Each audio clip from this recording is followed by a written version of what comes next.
Selamat datang kembali. Kita sering banget ya dengar soal data kartu kredit bocor. Tapi pernah nggak sih kepikiran gimana awalnya?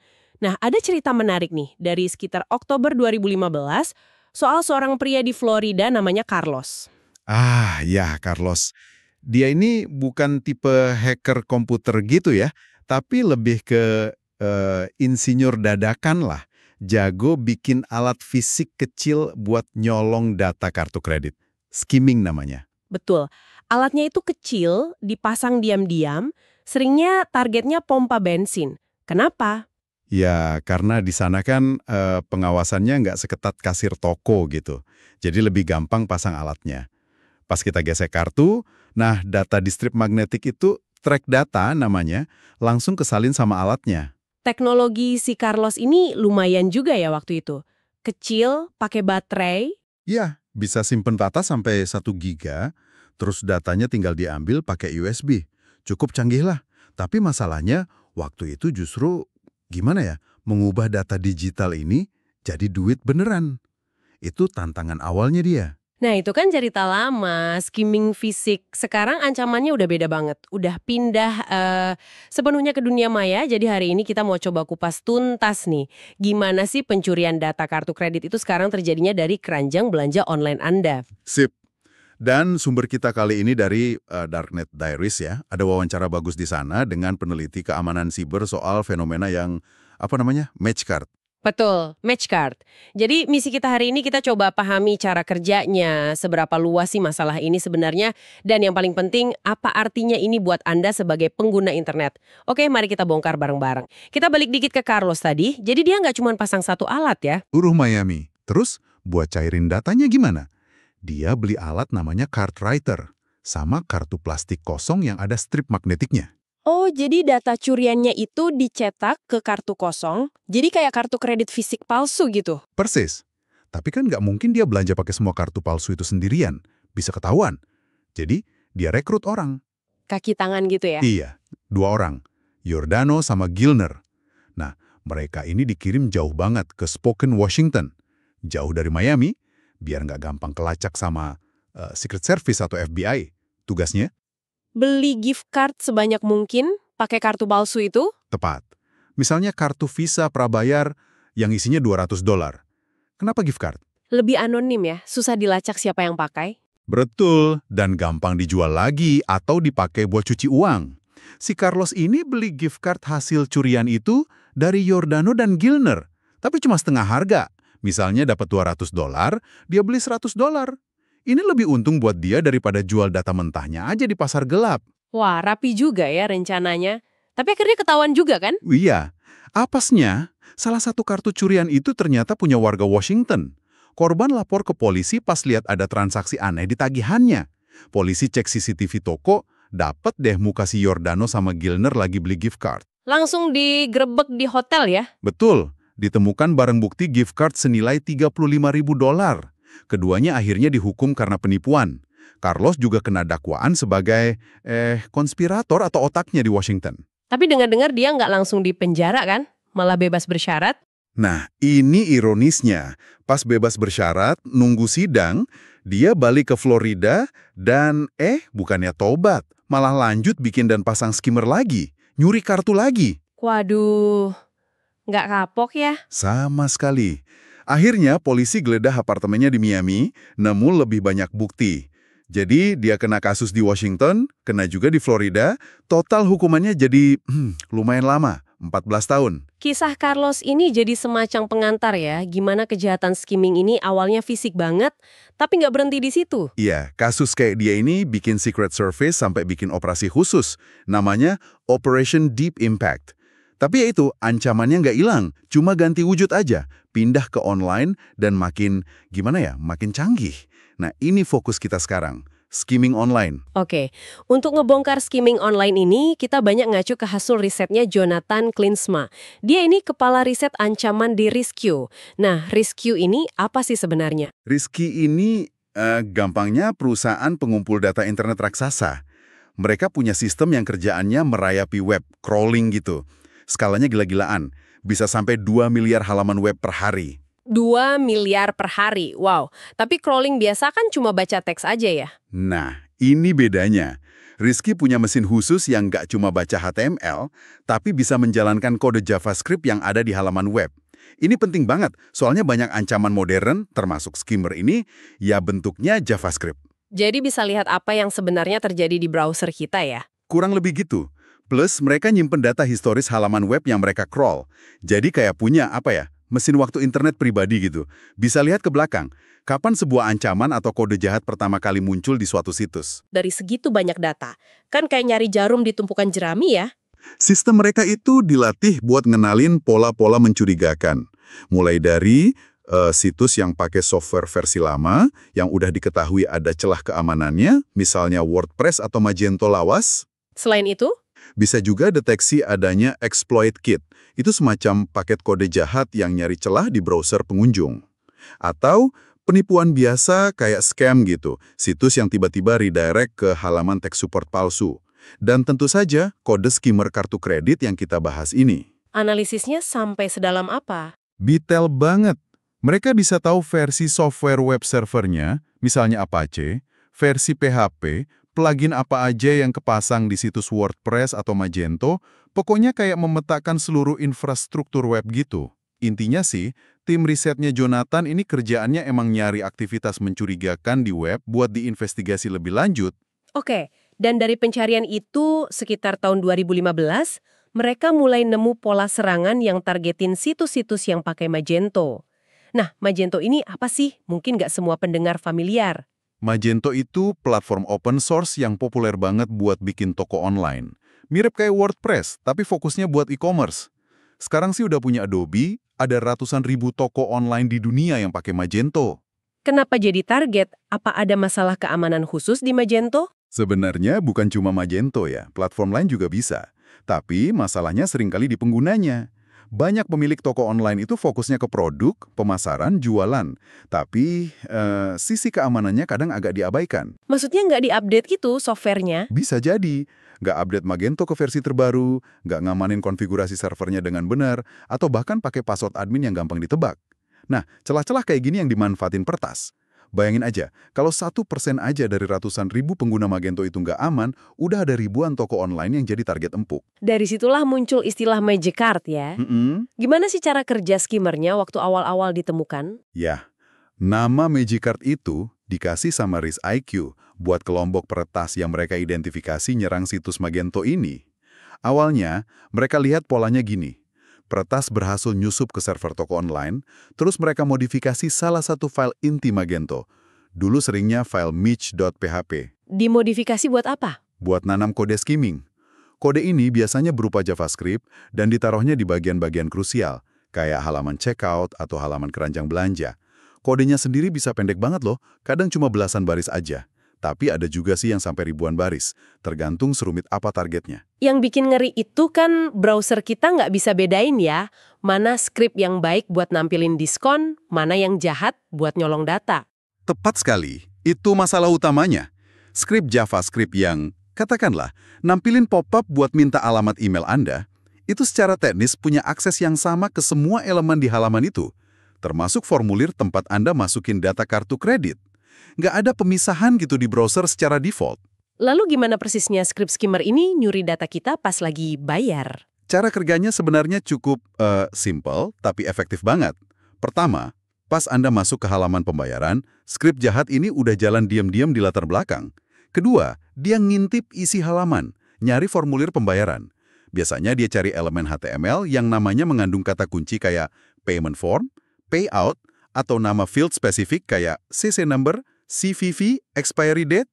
Dia nunggu kita isi data ya? Iya, dia nunggu sampai Anda selesai ngisi semua data nama, nomor kartu, tanggal kedaluarsa, kode CVV, terus Anda klik tombol bayar atau submit. Nah, pas tombol itu diklik, sebelum datanya dikirim ke server toko buat diproses, Skripnya beraksi. cepet banget. Skrip itu langsung nyalin semua data yang baru aja Anda ketik di formulir tadi. Nama, nomor kartu, semuanya. Kelima, data curian itu langsung dikirim secara tersembunyi ke server milik si peretas. Keenam, baru deh proses pembayaran Anda yang asli dilanjutin seperti biasa ke server si toko. Anda mungkin nggak akan sadar sama sekali kalau data Anda barusan udah dicuri. Transaksi Anda tetap berhasil. Wah, licik banget ya. Hampir nggak kelihatan bedanya. Terus, gimana caranya skrip jahat itu bisa sampai ada di halaman checkout toko online? Kok bisa nyelip di situ? Nah, ini ada dua metode utama yang dipakai peretas Matchcard. Yang pertama, kita sebut aja pembobolan langsung atau direct breach. Maksudnya mereka ngehack langsung server tokonya. Betul, mereka nemu cara buat masuk ke server toko online itu. Entah lewat celah keamanan di softwarenya, password admin yang lemah, atau cara lain. Begitu berhasil masuk, mereka bisa langsung ngedit kode situsnya dan nyisipin skrip skimmer itu. Kadang, biar nggak terlalu mencolok, skripnya ditempelin ke kode lain yang udah ada. Misalnya kode buat Google Analytics atau cuplikan kode snippet lain yang biasanya ditaruh di bagian bawah footer semua halaman situs. Oke, itu cara pertama. Lalu cara kedua, katanya ini yang lebih ngeri. Iya, ini yang kedua. Namanya serangan rantai pasokan atau supply chain attack. Ini yang benar-benar jadi sorotan belakangan ini dan lebih berbahaya. Gini deh, coba bayangin situs web modern. Isinya kan nggak cuma kode bikinan pemilik situsnya aja. Maksudnya ada kode dari pihak ketiga gitu? Banyak banget. Ada kode buat nampilin iklan, ada kode buat fitur live chat support, ada library JavaScript dari luar buat bikin animasi keren, atau fungsi-fungsi lain, kayak jQuery misalnya. Situs web modern itu kayak masakan gado-gado lah. Banyak komponen dari berbagai sumber. Oke, terus hubungannya sama serangan. Nah, bayangkan kalau si peretas ini bukannya nyerang satu persatu toko online, tapi mereka berhasil menyusupi salah satu dari penyedia layanan pihak ketiga ini. Misalnya, mereka berhasil ngehack server perusahaan yang nyediain fitur live chat yang dipakai oleh ribuan toko online. Atau mereka berhasil nyusup ke server yang nyimpen library JavaScript populer yang di-link oleh banyak banget situs. Waduh, jadi kalau mereka berhasil tanam skimmer di kode live chat atau library itu? Artinya apa? Semua situs web yang pakai layanan live chat atau library JavaScript yang udah terinfeksi, itu secara otomatis akan ikut menyajikan kode skimmer ke semua pengunjungnya. Dan yang parah, pemilik situsnya mungkin nggak tahu sama sekali kalau situs mereka udah jadi penyebar skimmer. Gila. Ini kayak meracuni sumber air di pabrik pembotolan ya. Air beracunnya terus didistribusikan kemana-mana lewat botol-botol itu. Analogi yang pas banget, satu titik infeksi di rantai pasokan bisa berdampak ke ribuan bahkan puluhan ribu situs lain di hilir. Rizkyku pernah nemu kasus di mana sekitar 17.000 situs kena skimmer gara-gara ada kesalahan konfigurasi keamanan di layanan penyimpanan Amazon S3 yang dipakai oleh salah satu skrip pihak ketiga yang populer. Jadi sumber masalahnya bahkan bukan di kode skripnya, tapi di tempat penyimpanannya yang nggak aman. Ini benar-benar mengubah cara pandang soal keamanan web ya. Nggak cukup cuma ngamanin rumah kita sendiri, tapi juga harus waspada sama semua tamu atau komponen dari luar yang kita undang masuk. Persis. Dan ini juga menjelaskan kenapa Matchcard sekarang udah nggak dianggap sebagai satu kelompok hacker aja, tapi udah jadi semacam taktik atau metode serangan yang dipakai oleh banyak kelompok peretas berbeda. Ada yang nyebut grup Matchcard 1, grup 2, grup 3, dan seterusnya. Masing-masing mungkin punya target atau teknik sedikit beda. Skimming web ini bisa dibilang jadi metode utama pencurian data kartu kredit online saat ini. Skalanya besar, mungkin ratusan ribu situs web terpengaruh secara global, meskipun ya nggak semua situs itu toko online, atau skimmernya berhasil aktif sampai ke halaman pembayaran. Biar lebih kebayang dampaknya, kita coba lihat kasus nyata yang sempat bikin heboh ya. British Airways, BA, itu kejadiannya September 2018. Gimana ceritanya? Iya, BA waktu itu bikin pengumuman resmi. Mereka bilang ada kebocoran data pelanggan. Awalnya disebut sekitar 380.000 orang. Kejadiannya antara tanggal 21 Agustus sampai 5 September 2018. Data yang dicuri lengkap banget. Nama, alamat, email, dan yang paling parah, detail kartu kredit. Termasuk nomor, tanggal kedaluarsa, dan kode CVV. Disebutkan juga kejadiannya di situs web ba.com dan aplikasi mobile mereka. Kok bisa kena dua-duanya, website sama aplikasi? Nah, ini yang bikin Rizky curiga waktu itu. Detail pengumuman BA itu, aneh. Rentang waktunya spesifik banget. Sampai tanggal dan jamnya disebut. Terus, penyebutan ba.com dan aplikasi mobile sekaligus itu juga nggak biasa. Ini memicu timnya Jonathan buat investigasi pakai data historis scroll mereka. Apa yang mereka temukan? Mereka cek riwayat perubahan file di situs BA sekitar tanggal 21 Agustus itu.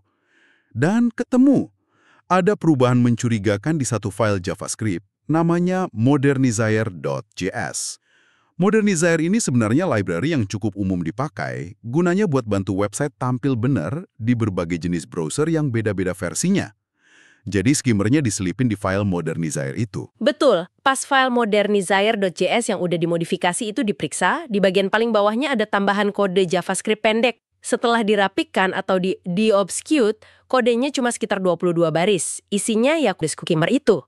Pinter juga ya hackernya. Kenapa milih file itu? Ini nunjukin kalau hackernya udah riset dulu. Mereka tahu kalau file modernizer.js ini dipakai oleh BA baik di situs web versi desktopnya maupun di dalam aplikasi mobilenya. Jadi, dengan cuma ngubah satu file itu aja, mereka bisa menyadap data transaksi dari kedua platform sekaligus. Efisien banget buat mereka. Pesan teknis detail ke publik tentang bagaimana persisnya peretas bisa masuk dan memodifikasi file itu. Tapi, investigasi dari Badan Regulasi Inggris, ICO, Information Commissioner's Office, menemukan kalau jumlah korban sebenarnya lebih banyak lagi, lebih dari 500.000 pengguna. Terus ada konsekuensinya buat BA? Ada. Dan nggak main-main.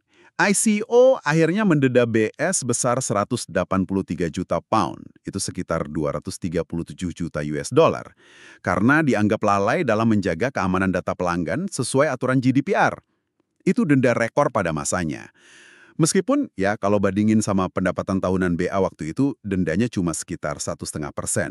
Tapi ini jadi pelajaran mahal banget. Kerentanan bisa datang dari mana aja, termasuk dari komponen pihak ketiga yang mungkin kita anggap standar atau aman. Dan ceritanya nggak berhenti di BA kan? Seminggu kemudian, Rizkio nemu lagi. Iya, seminggu setelah mereka publikasi temuan soal BA, tim Rizkio menemuin kode skimmer yang sama persis lagi. Kali ini di situs newegg.com. Newegg, itu kan toko online raksasa juga di Amerika yang jual komponen komputer dan elektronik. Betul banget, pendapatannya miliaran dolar. Ini menunjukkan kalau target match card itu nggak pandang bulu, situs besar pun bisa kena. Peretasnya juga udah siap. Sebelum nyerang Newegg, mereka udah daftarin domain baru, namanya neweggStats.com, tanggal 13 Agustus. Tujuannya ya buat jadi tempat nerima data kartu kredit curian dari Newegg nanti. Caranya sama kayak RDBA, modifikasi file JavaScript pihak ketiga. Nah, ini agak beda. Proses checkout di Newegg itu lebih kompleks. Mungkin ada beberapa langkah atau halaman. Di kasus Newegg, peretasnya nggak modifikasi library umum kayak Modernizer. Tapi mereka berhasil nyisipin script skimmer yang isinya sekitar 15 baris itu langsung ke halaman tempat pengguna masukin informasi pembayaran. Jadi bukan di halaman awal checkout, tapi di halaman spesifik pas input data kartu. Script ini juga di-custom sedikit buat nargetin tombol submit yang spesifik ada di proses checkout Newegg. Dan skimmer ini aktif berapa lama di Newegg? Sekitar 33 hari. Bayangin aja berapa banyak data kartu kredit yang bisa kesedot dari situs ramai Newegg dalam sebulan lebih. Kemungkinan besar puluhan ribu kartu per hari. Newegg sadar nggak waktu itu? Yang mengkhawatirkan, kayaknya sih mereka nggak sadar sampai akhirnya Rizky ini ngasih info lewat perantara perusahaan incident response namanya Volexity. Setelah dikasih tahu, baru situsnya dibersihkan. Tapi respons publik Newegg setelah kejadian itu terbilang, sangat milim ya. Cuma ada satu tweet singkat ngakuin ada insiden, tapi nggak ada email pemberitahuan massal ke semua pelanggan yang mungkin terdampak. Setidaknya sejauh yang diketahui publik seperti yang dialami Jack Rhysider sendiri. Ada catatan juga sih, Newegg ini mayoritas sahamnya udah dibeli perusahaan Tiongkok tahun 2016, mungkin ada pengaruh ke cara mereka menangani insiden. Ini menimbulkan banyak pertanyaan soal transparansi dan tanggung jawab perusahaan. Gila ya, BA kena, Newegg kena. Setelah data kartu kredit sebanyak itu dicuri, terus diapain sama hackernya? Nggak mungkin dipakai belanja semua kan? Jelas nggak mungkin. Terlalu banyak, terlalu berisiko ketahuan kalau mereka coba pakai sendiri buat beli gift card ribuan kali kayak kasus Carlos dulu. Solusinya ya dijual. Dijual di mana? Pasar gelap gitu? Tepat. Ada pasar-pasar gelap online, dark market, tempat para pelaku kejahatan siber ini menjual data curian, termasuk data kartu kredit. Buat pembeli di sana, informasi penting itu biasanya asal negara kartu, misalnya kartu AS lebih gampang dipakai buat nipu di AS, dan tingkat validitasnya. Artinya, berapa persen kemungkinan kartu itu masih aktif dan belum diblokir? Dan apakah jejak penjualan kartu dari kasus BA dan New Age ini bisa dilacak di pasar gelap itu? Ternyata bisa. Jonathan Klinsma dari RiskIQ juga melacak aktivitas di pasar gelap setelah insiden BA dan New Egg ini. Hasilnya menarik. Setelah situs BA dibersihkan dari skimmer, nggak lama kemudian muncul kumpulan data kartu kredit baru yang dijual di salah satu pasar gelap. Nama jualannya CVV Xmas. Isinya campuran kartu dari Eropa, Inggris, dan AS, dengan tingkat validitas disebut sangat tinggi sekitar 95%. Nah, vendor intelijen siber lain berhasil nonkonfirmasi kalau sampel data dari CVV Xmas ini memang cocok berasal dari data yang dicuri pas insiden BA. Lalu yang dari New Egg? Mirip polanya. Setelah situs New Egg dibersihkan, muncul lagi kumpulan data baru di pasar gelap, namanya US Eagle. Kali ini isinya spesifik, sekitar 500.000 kartu kredit keluaran Bank AS saja dan validitasnya juga disebut sangat tinggi, 90-95%. Sampel dari data US Eagle ini juga berhasil dilacak balik dan dikaitkan dengan peretasan New Egg. Ini nunjukin betapa terorganisirnya industri pencurian dan penjualan data kartu kredit ini. Dan perlu diingat, kejahatan finansial skala besar kayak gini, itu masuk yurisdiksinya lembaga penegak hukum serius seperti US Secret Service di Amerika Serikat. Mereka nggak main-main nanganin kasus beginian. Tapi meskipun skalanya besar dan dilacak penegak hukum, menangkap orang-orang di balik grup Magecard ini katanya susah banget ya. Mereka jago banget jaga anonimitas. Susah banget. Mereka sangat hati-hati soal identitas asli. Jonathan Klinsma sendiri bilang kalau dia dan timnya di RiskIQ lebih milih fokus ke aspek teknis dan infrastrukturnya aja, nggak sampai mencoba nyari tahu siapa orang di baliknya. Risikonya terlalu besar, bisa jadi sasaran balas dendam. Jadi kalau nggak fokus nangkap orangnya, apa yang bisa dilakukan RiskIQ buat ngelawan mereka? Strategi RiskIQ lebih ke arah disrupsi atau mengganggu operasi mereka sebanyak mungkin. Bikin mereka nggak nyaman, bikin kerjaan mereka jadi susah dan mahal. Contohnya mereka pernah nargetin salah satu grup Magecard yang paling canggih secara teknis, disebut Magecard Group 4. Gimana cara ganggunya? RiskIQ kerjasama dengan pihak lain, kayak registrator domain, tempat orang daftar nama domain, dan organisasi nirlaba seperti Shadow Server. Tujuannya untuk mengambil alih takedown domain-domain internet yang dipakai sama grup 4 ini. Jumlahnya lumayan banyak, sekitar 100-an domain. Domain-domain ini dipakai entah buat nerima data kartu curian atau buat nyimpen hosting kode skimmernya. Terus setelah domainnya diambil alih, diapain? Domain-domain jahat yang berhasil diambil alih itu kemudian diarahkan ke server khusus yang namanya sinkhole. Server ini fungsinya kayak lubang hitam tapi tercatat. Jadi setiap kali ada komputer korban yang terinfeksi mencoba ngirim data curian ke domain jahat itu, atau ada browser yang mencoba ngambil kode skimmer dari sana, koneksinya akan masuk ke sinkhole ini dan tercatat. Data log dari sinkhole ini kemudian bisa dianalisis dan dilaporkan ke penegak hukum, atau ke ISP, penyedia layanan internet, yang relevan biar bisa ditindaklanjuti. Efeknya apa buat si hackernya? Ini jelas bikin operasi mereka kacau. Mereka harus buru-buru bikin infrastruktur baru, daftar domain baru, sewa server baru. Nah, pas lagi panik dan buru-buru gini, mereka sering bikin kesalahan. Misalnya, mereka mungkin pakai hosting provider yang sama dengan yang mereka pakai buat aktivitas kriminal lain sebelumnya. Atau mereka pakai metode pendaftaran domain yang polanya bisa dikenali. Jadi malah bisa ngebuka jejak lain ya? Ironisnya gitu. Usaha mereka buat pindah-pindah hosting biar nggak kedeteksi, malah bisa nunjukin ke RiskIQ di mana aja lokasi infrastruktur kriminal mereka yang lain, terutama para penyedia hosting yang kebal hukum atau bulletproof hosters. Jadi ini kayak permainan kucing dan tikus yang terus-menerus. RiskIQ identifikasi infrastruktur baru, lakukan takedown lagi secara berkala, paksa mereka pindah lagi, ganggu terus aliran data kartu curian mereka. Tujuannya ya menghentikan atau setidaknya memperlambat kejahatan mereka. Oke, itu dari sisi perlawanan oleh peneliti keamanan. Nah, sekarang balik ke kita nih sebagai konsumen biasa. Apa yang bisa kita lakukan buat melindungi diri? Kayaknya kok susah banget ya mau 100% aman dari ancaman kayak gini. Jujur aja, 100% aman dari semua ancaman online itu memang target yang sangat sulit dicapai, bahkan mungkin mustahil. Tapi bukan berarti kita pasrah aja, ada beberapa langkah praktis yang bisa banget ngebantu mengurangi resiko. Apa aja tuh? Pertama, coba lebih waspada kalau belanja di toko online yang, gimana ya, baru Anda dengar atau kelihatannya kurang profesional, terutama toko-toko kecil. Bukan berarti semua toko kecil nggak aman ya, tapi resikonya mungkin sedikit lebih tinggi kalau mereka nggak punya sumber daya buat keamanan yang canggih. Terus yang paling penting mungkin, Nah, ini penting banget. Biasakan diri untuk pantau laporan transaksi kartu kredit Anda secara rutin.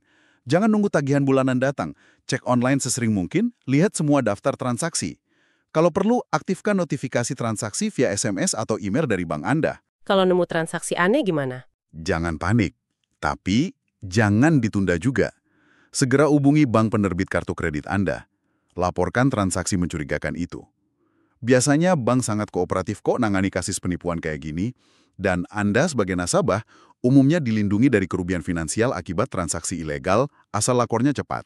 Soal nyimpen detail kartu di website gimana? Kan praktis tuh, nggak usah ngetik ulang terus. Itu memang dilema antara kenyamanan dan keamanan ya. Idealnya sih, jangan simpan detail kartu Anda di situs web manapun kalau nggak perlu banget.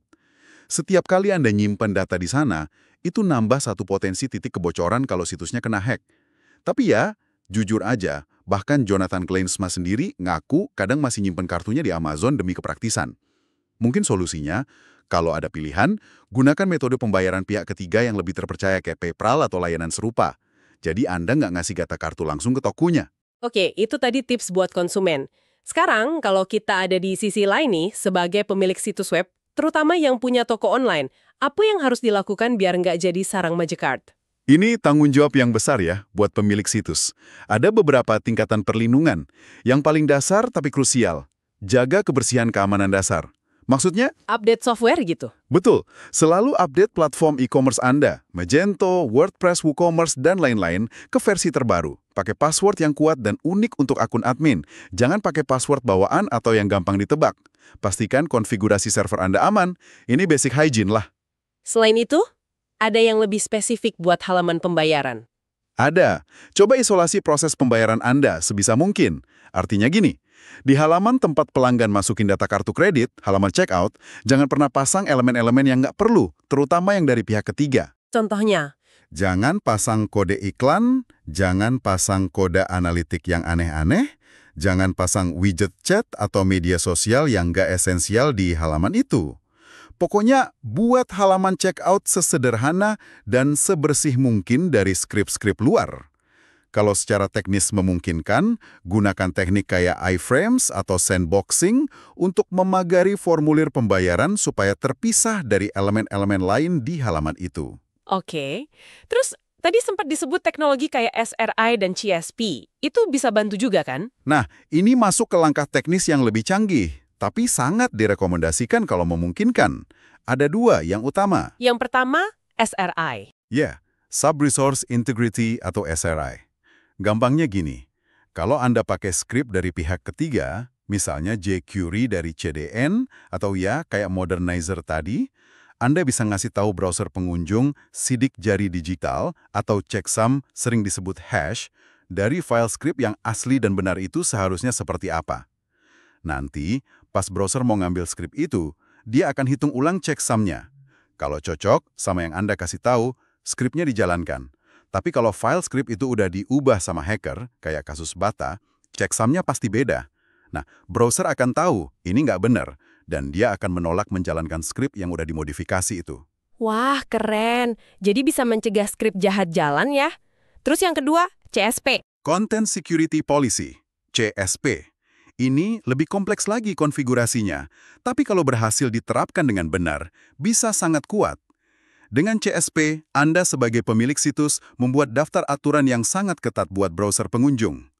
Aturannya bisa bilang, browser, kamu cuma boleh muat skrip dari domain A dan domain B saja. Kamu cuma boleh muat gambar dari domain C. Dan yang penting, kamu cuma boleh kirim data, misalnya data formulir, ke domain X saja, yaitu server toko Anda sendiri. Jadi kalau skimmernya coba kirim data curian ke server hacker, domain Y, CSP akan ngeblok. Tepat. Karena domain Y itu nggak ada di daftar tujuan pengiriman data yang diizinkan dalam aturan CSP Anda, browser akan otomatis memblokir koneksi itu. Data curian nggak akan pernah sampai ke tangan peretas. Masalahnya, Susah ya terapinnya? susah banget. Terutama buat situs-situs yang kompleks dan banyak pakai layanan pihak ketiga. Misalnya banyak jaringan iklan. Kenapa? Karena sumber skrip dan tujuan pengiriman datanya jadi banyak dan dinamis banget. Salah konfigurasi dikit aja bisa-bisa malah fitur penting di situs Anda yang nggak jalan. Tapi kalau bisa diterapkan dengan benar, CSP ini salah satu pertahanan terbaik melawan skimming online. Oke, jadi pembahasan kita udah cukup jauh ya. Kita udah lihat bareng-bareng gimana ancaman skimming kartu kredit ini berevolusi. Dari yang tadinya alat fisik kecil di pom bensin kayak kasus Carlos, jadi serangan siber canggih yang targetin toko online, lewat halaman checkout, bahkan lewat rantai pasokan perangkat lunak pihak ketiga. Betul. Kita juga udah lihat cara kerjanya lewat fenomena Mastercard, gimana dampaknya bisa ngenain perusahaan sebesar British Airways dan Newegg, sampai upaya perlawanan yang dilakuin para peneliti keamanan untuk mengganggu operasi para peretas ini. Nah, sebagai penutup, mungkin ada pemikiran akhir yang bisa kita bawa pulang dari pembahasan ini? Mungkin ini ya, setelah melihat betapa kompleksnya situs web modern sekarang, dengan semua ketergantungannya sama pihak ketiga, iklan lah, analitik, widget, library, terus kita lihat juga tantangan buat menerapkan keamanan tingkat lanjut kayak CSP secara sempurna. Ini mungkin jadi pertanyaan buat kita semua renungkan. Apakah keamanan pembayaran online yang benar-benar kuat dan kedap itu sebenarnya tujuan yang realistis buat sebagian besar bisnis, terutama yang kecil menengah? Atau jangan-jangan permainan kucing dan tikus antara penyerang dan pembela ini akan selalu aja bikin kita, para konsumen, tetap punya celah kerentanan. Dan mungkin juga, sejauh mana sih tanggung jawab para penyedia skrip pihak ketiga itu dalam menjaga kebersihan ekosistem digital yang kita semua pakai barang-barang ini? Itu mungkin yang perlu kita pikirkan lebih lanjut.